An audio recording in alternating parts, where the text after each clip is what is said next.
प्रभात आणि जय हिंद. आजच्या रस्ता सुरक्षा अभियान 2024 अंतर्गत आयोजित केलेल्या वैद्यकीय सुविधांच्या कॅम्पसाठी मंचावर उपस्थित असलेले आमच्या सगळ्यांचे मार्गदर्शक आदरणीय सोमयजी मुंडे सर, जिल्हा पोलीस अधीक्षक लातूर, त्याचबरोबर IMA लातूरचे अध्यक्ष डॉक्टर अनिलजी राठी, त्यांचे सहकारी आणि कॅम्पमध्ये महत्वाची भूमिका निभावणारे आमचे स्नेही doctor Ashokji Poddar sir, doctor Chepureji, doctor Deshpandeji, इतर सर्व वैद्यकीय क्षेत्रातील प्रथितयश डॉक्टर महोदय, आमचे सहकारी सुनीलजी गोसावी, तसेच PI गणेश देशमुख आणि देडेजी. कार्यक्रमासाठी या ठिकाणी उपस्थित असलेले सगळे पुरस्कार प्राप्ती विद्यार्थी, त्यांचे पालक, उपस्थित असलेले सर्व पत्रकार बंधू आणि सगळ्यात महत्वाचं आजच्या कार्यक्रमासाठी आलेले सगळे पेशंट्स, आमचे वाहतूक दूत. आजच्या या कार्यक्रमाच्या प्रस्तावनेमध्ये आमचे वाहतूक पोलीस निरीक्षक श्री गणेशजी कदम यांनी अत्यंत चांगल्या पद्धतीने अवेअरनेस किंवा जनजागृती आपण का करतोय, आणि हा जो पहिल्यांदा सप्ताह होता, सप्ताहाचा नंतर पंधरवडा झाला आणि आता संपूर्ण महिनाभर आपण जनजागृती करायची असे सेंट्रल गव्हर्नमेंट कडून आपल्याला त्याचं प्रोग्राम सगळा मिळालेला आहे. तर सप्ताहामधून पंधरवडामधून महिन्यापर्यंत आपण आलेलो आहोत.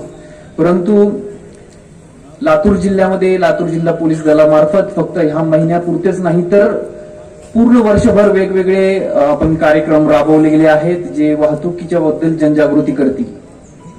परंतु मला वारंवार असा प्रश्न पडतो की आपण ही वाहतुकीची जनजागृती करतोय.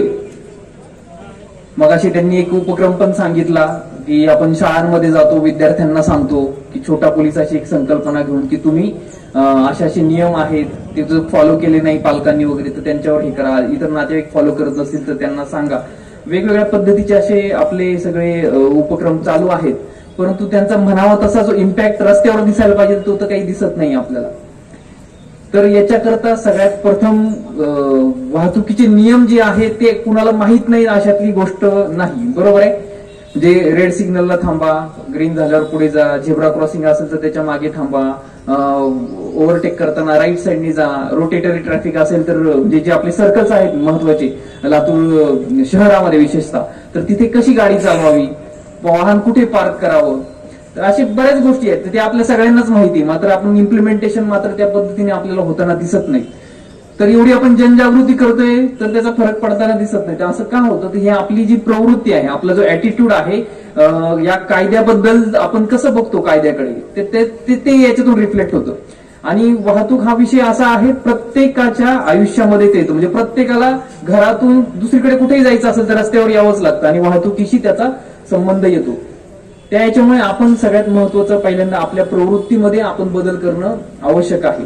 आणि आपण करू तरच तो खालीपासून पण म्हणजे शाळांमध्ये आपण जे उपक्रम घेतोय तर तिथून पण आपल्याला त्याच्यातून बदल होताना दिसेल. कारण विद्यार्थ्यांना शाळेमध्ये शिकवलं जातं की हेल्मेट घालून गेलं पाहिजे, सीट बेल्ट घातलं पाहिजे, किंवा मी आता मगाशी म्हटलं तर झेब्रा क्रॉसिंगच्या मागे थांबलं पाहिजे, रेड सिग्नल असेल तर थांबलं पाहिजे. हे सगळे शिकून मुलं बाहेर येतात आणि ज्यावेळेस ते त्यांच्या पालकांबरोबर त्यांच्या नातेवाईकांबरोबर गाडीवर बसलेले असतात तर त्यांच्याकडून पालकांचं किंवा नातेवाईकांचं वर्तन मात्र ते वेगळं असतं, किंवा रस्त्यावरचे इतर जे वाहन चालक आहेत त्यांचं वर्तन या सगळ्या नियमांपेक्षा वेगळं असतं.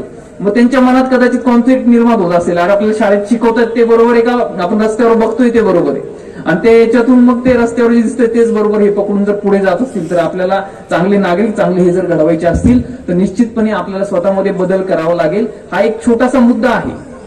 वाहतुकीच्या नियमांचा किंवा कायद्याचा आपण आदर करतो, पालन करतो, याच्यातूनच आपण आपल्या इतर जे कायदे आहेत सगळे बनवलेले तर त्यांचा पण आदर करू आणि ते पण पालनाची आपल्यातली एक प्रवृत्ती या ठिकाणी निर्माण करू शकू. हा मुद्दा बोलावासा वाटला म्हणून मी या ठिकाणी आपल्या सगळ्यांबरोबर तो शेअर करतोय. त्याचबरोबर आजचा जो कॅम्प आहे तो आजचा कॅम्प विशेषतः आपण जे सगळे ऑटो रिक्षा चालक, काळी पिवळी टॅक्सीचे चालक आहेत, ट्रॅव्हल्सचे चालक आहेत किंवा माल वाहतूक करणाऱ्या सगळ्या जी वाहनं आहेत त्यांचे चालक या ठिकाणी त्यांची आपण आरोग्य तपासणी करणार आहे. ज्यावेळेस एखादा व्यक्ती रस्त्यावर वाहन चालत असतो, मग असे एक जे प्रातिनिधिक यांनी या ठिकाणी मनोगत व्यक्त केलं, त्यामध्ये त्यांनी सांगितलं की 50 लोक होते आणि एक ड्रायव्हर होता. तर हे जे वाहन चालक आहे तर त्याच्यात स्वतःच आयुष्य नाही, तर रस्त्यावर चालणाऱ्या इतरही सर्व व्यक्तींचं आयुष्य किंवा त्यांच्याबद्दलचं काळजी घेणं ही त्याची जबाबदारी ना की फक्त स्वतःची जबाबदारी, स्वतःच हे बघण्याची जबाबदारी. तर ती सगळ्यात महत्वाचं आपल्यामध्ये बिंबवलं गेलं पाहिजे. हे जे सगळे वाहन चालकांची आज आरोग्य तपासणी होणार आहे, तर तुमच्या मनातही हे नेहमी असेलच. आरोग्याचे 2 प्रकार आहेत असं मला, म्हणजे तसे 3 असतील की शारीरिक आरोग्य, मानसिक आणि सामाजिक पण स्वास्थ्य. तर हे सगळं स्वस्थ असेल तरच आपण हेल्दी किंवा स्वस्थ आहे मनुष्य असं आपण म्हणू शकतो. तर शारीरिक आरोग्य तपासणी या ठिकाणी होते, त्याचबरोबर मानसिक आरोग्य देखील महत्वाचं आहे. तर त्याकडे पण आपण लक्ष दिलं पाहिजे. आपण ज्यावेळेस वाहन चालवतोय त्यावेळेस आपण शरीराने फिट आहे, मात्र आपल्या डोक्यामध्ये जर काहीतरी वेगळेच विचार चालू आहेत आणि त्या विचारांच्या खाली येऊन जर तुम्ही जर वाहन चालवत असाल, तर मला वाटतं बऱ्यापैकी प्रत्येकाने तो अनुभव या ठिकाणी घेतला असेल की त्याचा इम्पॅक्ट तुमच्या ड्रायव्हिंगवर होतो.